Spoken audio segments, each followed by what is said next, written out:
You ever notice how Luigi is just better than Mario at everything? Everyone calls Mario the hero, the face of Nintendo, right? But let's be real. Mario just shows up first. Luigi's the one that's actually fighting these demons and ghosts in the haunted mansion, while Mario is out here playing tennis and losing against his rival. I feel like Luigi gets no love in like every game. He's just a backup character, the player too. But who's the one catching ghosts alone? But who's the one that's actually scared but still doing it anyway? Mario is brave because he has to be. Luigi's brave even though he's terrified, and that's what makes that boy real! Luigi saves Mario, he saves Peach, he even does the most for his girl, and Nintendo still treats him like a DLC green skin of Mario. So yeah, Mario might be the hero of Mushroom Kingdom that got friend-zoned by his girl, but Luigi, he's the heart. Bro been living in his brother's shadow for his whole life, and still shines bright green anyway. Mario may get the crown, but Luigi earned my respect. Did you know SpongeBob was almost named Sponge Boy, and the reason it changed almost ruined the entire show? During the early creations of SpongeBob, Steven Hillenburg, the creator, had the character, the outfit, the job, the voice. He had everything perfect and ready for Sponge Boy to be made. Sponge Boy SquarePoints was the official name on all the early art. Everyone thought it was the right name and it fit the character. Nickelodeon approved it. The pilot was already being built, and they were already making Sponge Boy merge before the show even aired. And then,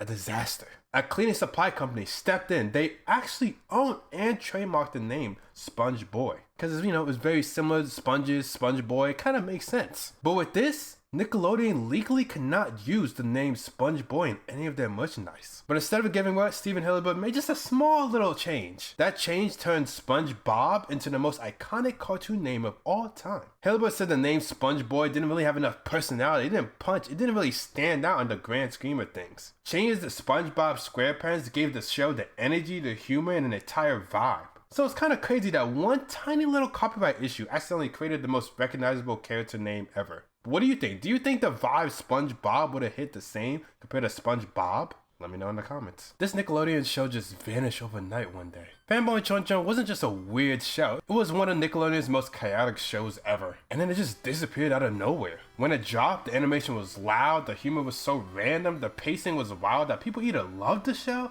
or they absolutely despised it. They have this one character that looks like a certain female product, if you know what I mean. But here's the twist, the whole show was actually huge for a minute, low-key. You don't get a second season without having some kind of momentum from the first season. Merch, ratings, the whole thing, just actually kinda good for Nickelodeon standards. And then, Nick pulled the plug without any actual explanations to the fans. Turns out the show was extremely expensive to produce, the crew was stretched thin, and Nickelodeon wanted to focus on more cheaper and safer options, probably like The Loud House, which is going on for like 8 seasons now. Additionally, with viewership and audience interest declining a lot, it makes sense of why they pulled the plug. I have a lot of vivid memories watching this show, and it was just so weird. Like another show at the time called Breadwinners. Well, I'll probably make a video about that one soon. So one of their most bizarre creations just vanished. Barely any reruns. No one really talks about it. Almost like the network wants to pretend it never happened. Let's be real, CJ deserved way better than Mordecai. Firstly, she's way better than Margaret in every way. Funny, confident, storm power. She's literally lightning in human form. And she still gave Mordecai a chance after everything with Margaret. But what does man do?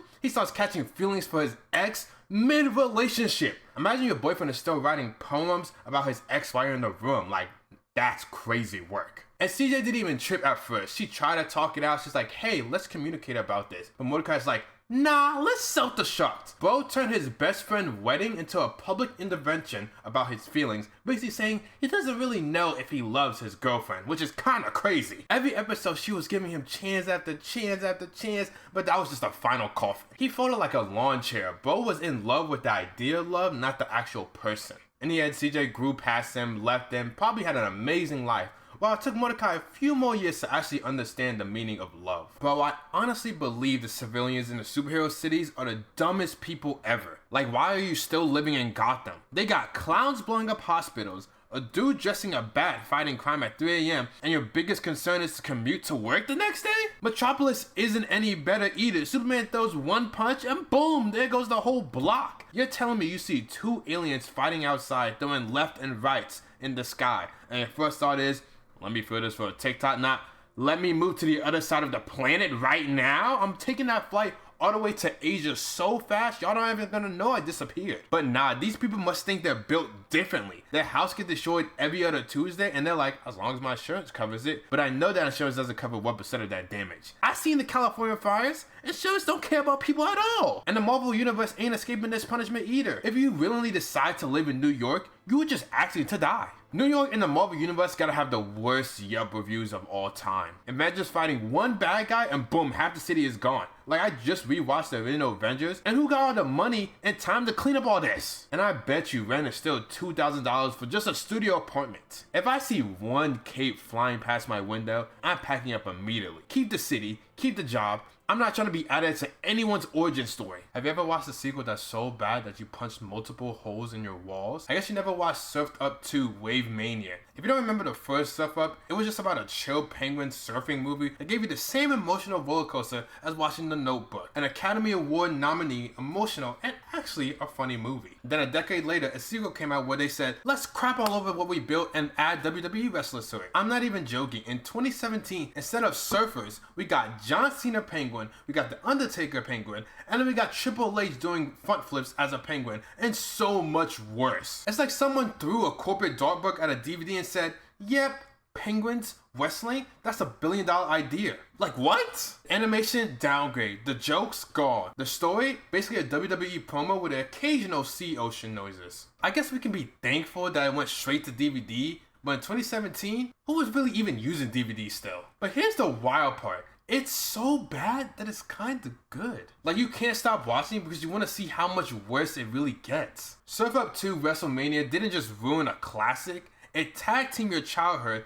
and hit you with a steel chair, all while ruining what an actual sequel could have looked like. You ever watch a movie where the villain loses but succeeds? Born in Oakland, California, Killer one of his earliest memories was watching his father get killed and abandoned by his own people of Wakanda. He grew up fueled by one idea, and it was that if they won't help the world, then I will burn them down. Every scar on his body wasn't decoration, it was a reminder of how many wars he fought to get to Wakanda and prove to them that they were wrong in their methods. Eventually he made his way to Wakanda and challenged T'Challa for his rightful heir to the throne as a blood relative to the royal family. And what we watched wasn't no fight, it was a beating. When he eventually made it to the throne, for a moment, he forced Wakanda to open their eyes. Yes, some of the things he did wasn't good, like burning the flowers or trying to rule Wakanda with an iron fist, but he made them actually see what they could do to the outside world. But he put the idea in their head that they can actually help and influence the outside world. Even though T'Challa stopped him at the end of the movie, that fire that Killmonger started didn't go out. His message became the new Wakanda mission. Killmonger lost the battle, but he did win the war. Because sometimes the hero doesn't need to survive.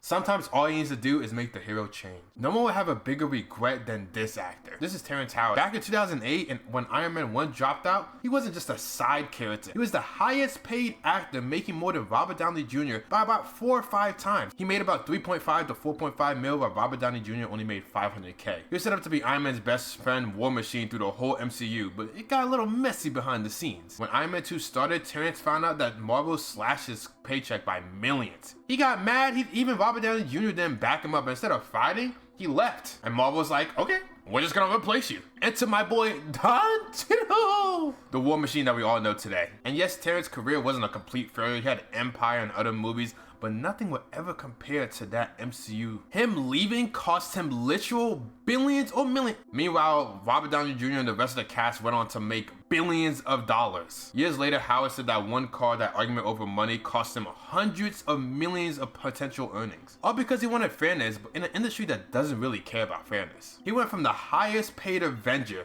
to being written out of the MCU forever. And whether he's right or wrong, he learned a powerful lesson about sometimes the price of pride is everything. Yo, you know this guy, Ted Bundy, mass murderer that killed about 30 plus people? You know the police let him escape not once, but twice? If you don't know who Ted Bundy is, he is an infamous mass murderer with 20 confirmed deaths and up to 36 suspected. So you think the police would take extra care to always make sure this guy's in custody? Nope. Bro escaped twice and wasn't even anything crazy like a helicopter coming into the ground and helping him escape. First one was accomplished simply for him. He spent months secretly practicing jumping from his top bunk to straighten his legs. During one of his court cases, he was asked, can he see the courtroom library because he was defending himself during the recess. The guards look away for 2 seconds and bro jumps out the window saying, deuces, so quickly. Thankfully, he was caught only a week later, but he wasn't done after that. 6 months later, during that time, he was losing weight on purpose because he found a hole in the ceiling vent of his cell. So on New Year's Eve, while the guards were partying, Bundy crawled through it and walked out the front door like he was a normal civilian. He made it all the way to Florida, killing people on the way there before getting caught again, proving that he wasn't smart, just obsessed with control. Even though he escaped twice, he was never able to escape his karma. You ever met someone that's portrayed as the villain but might actually be right? So Across the Spider-Verse introduced us to Miguel, the villain, or mainly the antagonist of the film. Miguel's whole deal is that every Spider-Man has to suffer. It's called a canon event. Uncle Ben has to die, Captain Stacy has to die.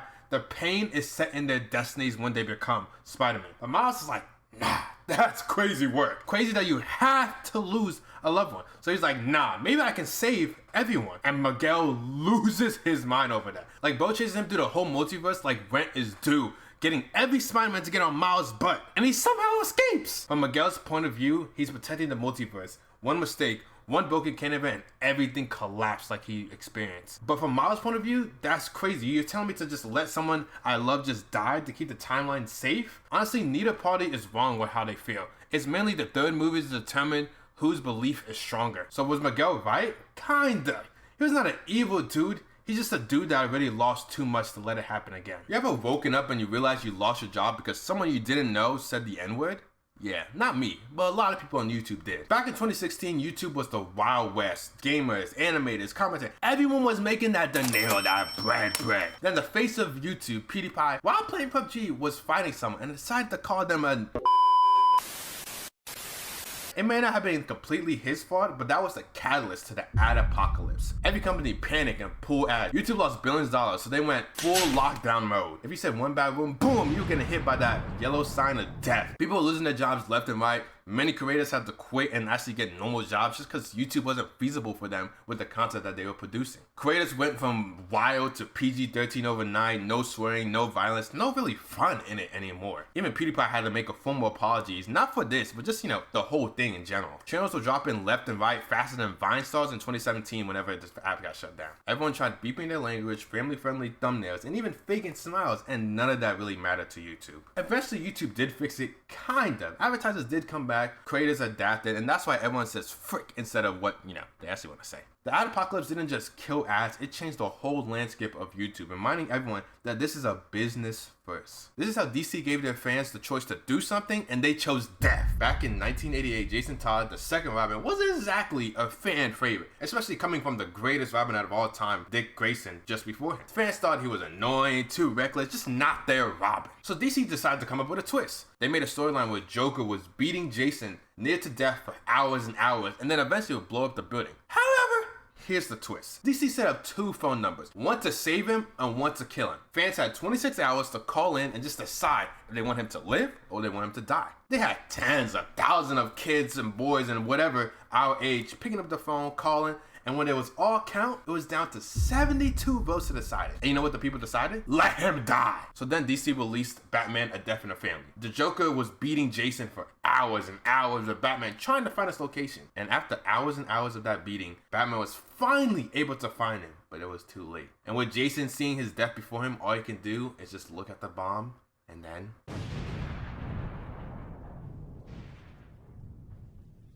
all Batman could do was hold Jason's lifeless body in the rubble, and became one of the darkest moments in comic history. Fans literally voted to cause trauma from them and many people around the world. Imagine being hated so bad that the own fan base calls a hotline to end you. Jason Todd did not die because of the Joker. He died because of you. Did you know the Penguins of Madagascar made $500 million even though they weren't supposed to exist? Originally, they were just side characters, literally just comic reliefs supposed to be in the first Madagascar movie. DreamWorks didn't even plan on bringing them back for the second or third movie. But after that movie dropped, boom! All people could talk about was those damn penguins, and I was one of those people. So DreamWorks was like, fine, we'll give them a few shorts, keep the people happy. Then those shorts started doing crazy numbers. Kids and adults loved them and thought they were hilarious. Next thing you know, they're getting their own TV show that went on for 3 seasons that did pretty good, honestly. The show took off, ratings went wild, the Penguins basically stole Madagascar's spotlight.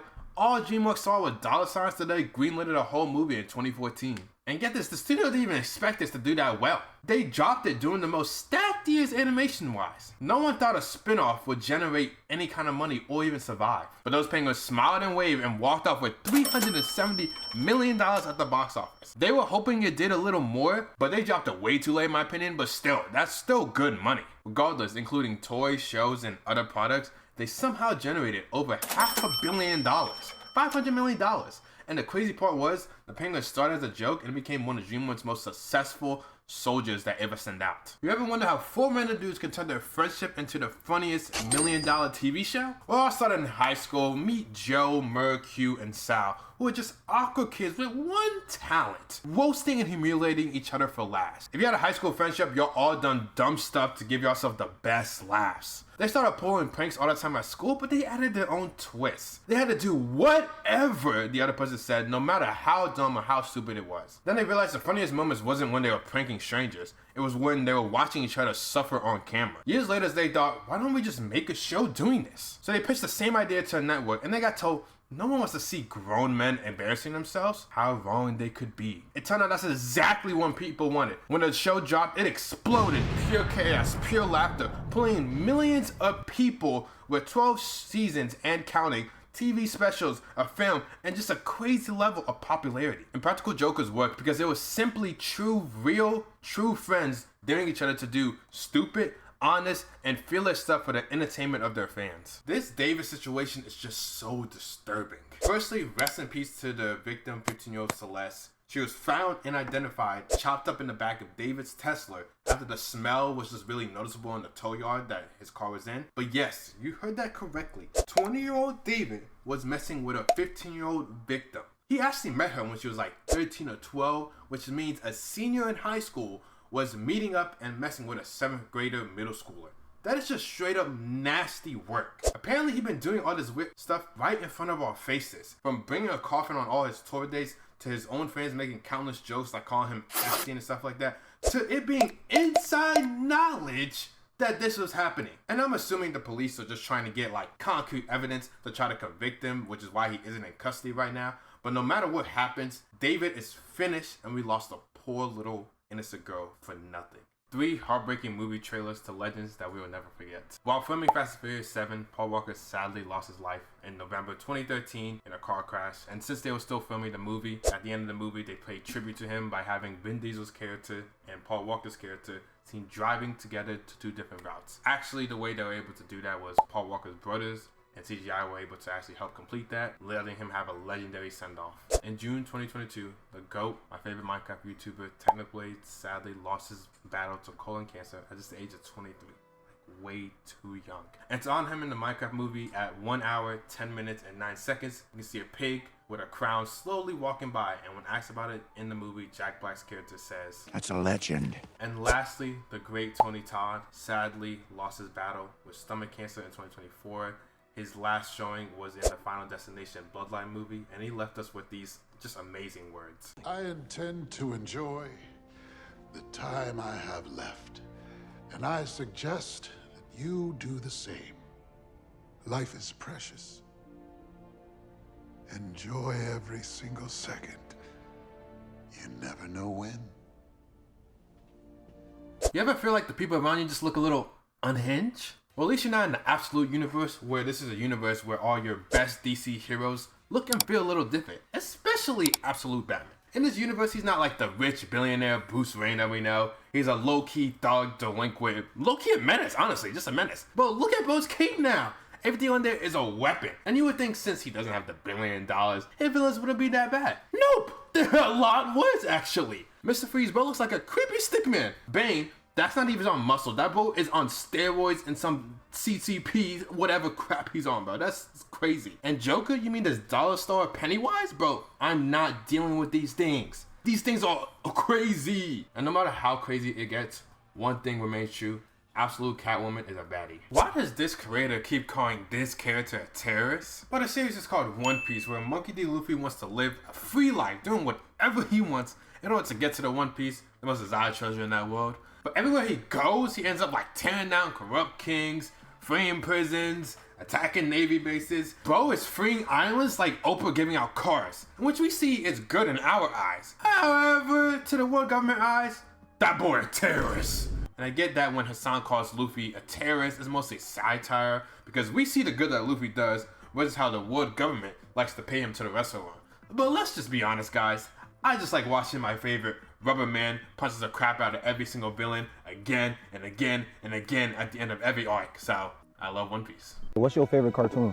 YouTube. I watch YouTube. No, cartoon. Cartoon? Mm-hmm. You don't watch cartoons? What are cartoons? Damn, what? I'm not that old. Is it like when they have ads? What? You ain't never seen Tom and Jerry? Cartoon Network, Nickelodeon. Hey Arnold, you ain't never seen Disney Channel? Watching this genuinely hurt my heart. I don't know if this means I'm old now or my generation was the last generation to experience the greatness of cartoons. Like running home from the school bus to catch Cyber Chasers or Wildcats or whatever's on at the time was a peak childhood moment. And as we grew up, the shows just got better and better with like Adventure Time and Regular Show. And even as an adult, going back to watch Avatar: The Last Airbender or Batman the Animated Series, you get to see all this stuff in a different light. And yes, I know he said some old shows like Tom and Jerry, but they still reran those shows when I was a child, so I don't know, man. This is just sad, but I guess this is what they call changing and adapting to the new environment. You might yourself, lovely couple. Psych! This is at 4K, we're catching a fair in action. So this is at a Coldplay concert where they're showing like a kiss cam, you know how they do that at NBA and NFL and basketball and all that. This is literally the CEO of an AI company, Andy Byron, with his HR chief mistress, obviously it's a mistress, alleged, let me put alleged around that, Kristen Cobalt, literally getting caught in 4K having an affair. I ain't gonna lie, I ain't holding none of my coworkers like that. I ain't doing nothing like that. And you see all that, look at them ducking! Look at them ducking! That's how you know that was bad. And right next to them, I think it's like one of the directors that just got promoted by Kristen. So, I ain't gonna lie, they're both married. GG's. I'm not gonna lie. I know the CEO's married. Actually, I don't know if the other girl's married. But I know y'all found that CEO's page so fast and you told his wife, hey, good on y'all. Let me know what y'all think about this in the comments. Guess each celebrity by their eyeballs. So, that's Angelina Jolie. I definitely recognize those eyeballs any days. That's super easy. This is Miles Teller. Yeah, that's the guy from the drum. Yeah, the drum one. Yeah, the drum one. Yeah. I don't know who this is. I really don't know who that is. This is Harry Styles. Shoot, I guess I need to listen to more Watermelon Sugar. I guess I don't know that. Taylor Swift. Yeah, that's pretty easy, pretty iconic. You know, one of the most popular artists of all time. Oh, Scarlett Johansson. At first I was like, I don't know who this is. It's probably like, I know it's a white girl, but like, Scarlett Johansson that does make sense. And then lastly we have, and that's Leonardo DiCaprio. Yeah, that's pretty easy. Let me know how y'all did. Weirdest sports you didn't know exist. Now some of these really just make me question humanity if we're okay. But I have 4, and we're just gonna go through each one of them. First we got is wife carrying, which yes is literally just you racing men carrying your wife on the back, and the winner gets your wife's weight in beer, which I guess is romantic in a sense. Next is shin kicking, which is apparently it's a 400-year-old sport where people just kick each other in the shin until one's over. Like, why would you repeatedly want to get hit by those scooters? Like, that's literally my thought process when this is happening. I don't get why people would enjoy to do this, but a sport is a sport, I guess. Next one is Quidditch from Harry Potter, which the only problem is we can't fly.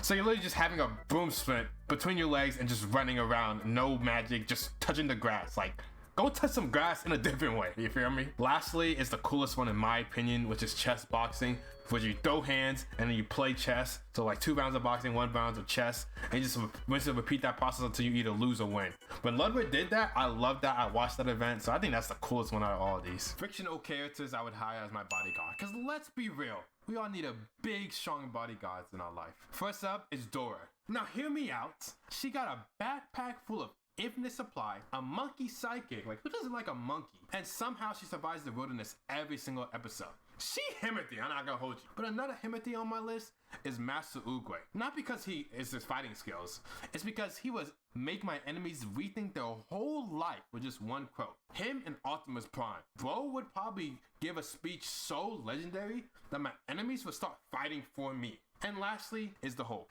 Do I even need to explain this one though? The 2-week gaming curse is real. And don't lie, you're also a part of the problem. Like imagine you buy a brand new game, you're grinding it like it's the love of your life. You're skipping meal, you're skipping sleeping, you're even skipping showering. Like some of y'all stinking, I ain't gonna hold y'all. And then 14 days later, you just never touch the game again.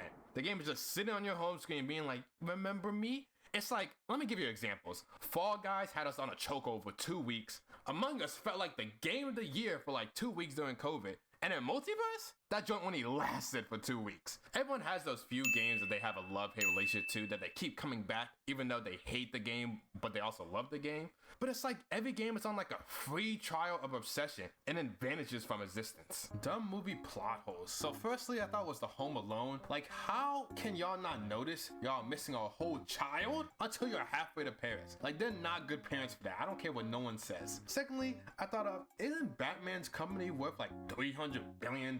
So his only way of thinking of stopping crime was, let me put on some tight pants and I'm gonna beat them up myself. That's like if the owner of Samsung decided I could stop them myself, which is just silly to think of. And then the last one is the Death Star. Like you guys have this tiny hole that literally can blow up the whole thing. And no one thought that, maybe we should cover that up?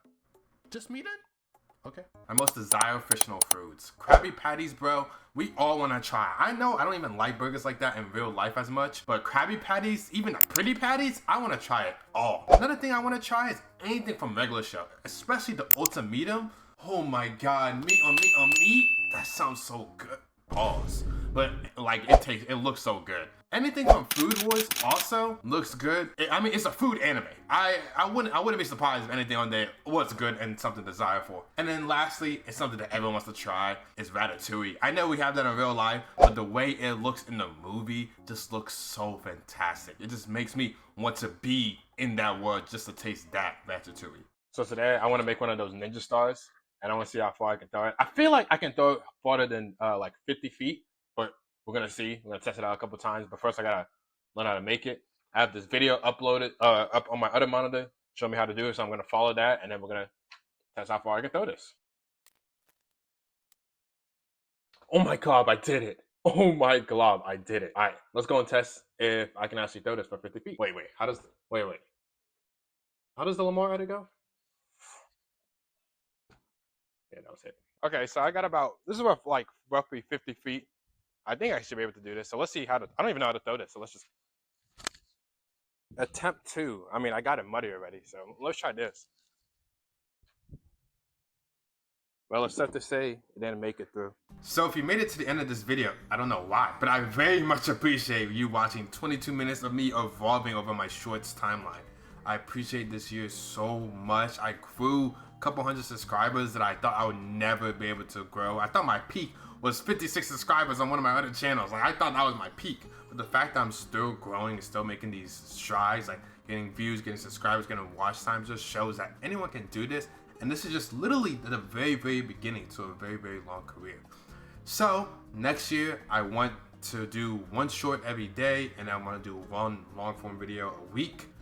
Whatever I want to talk about. It might be in Minecraft, why you should play Minecraft. It might be a movie thing. It might be about characters. It might be about Fortnite. It might be about Five Nights at Freddy's. Whatever I want to make a video, long form video about. So with that being said, there's no more videos for the rest of the year. This is how we're ending the year out with a big old confirmation. I love y'all. Merry Christmas. Happy New Year's. Enjoy your time with your family. And I will make all this in a community note so y'all can see it too. And see y'all in a bit. Peace.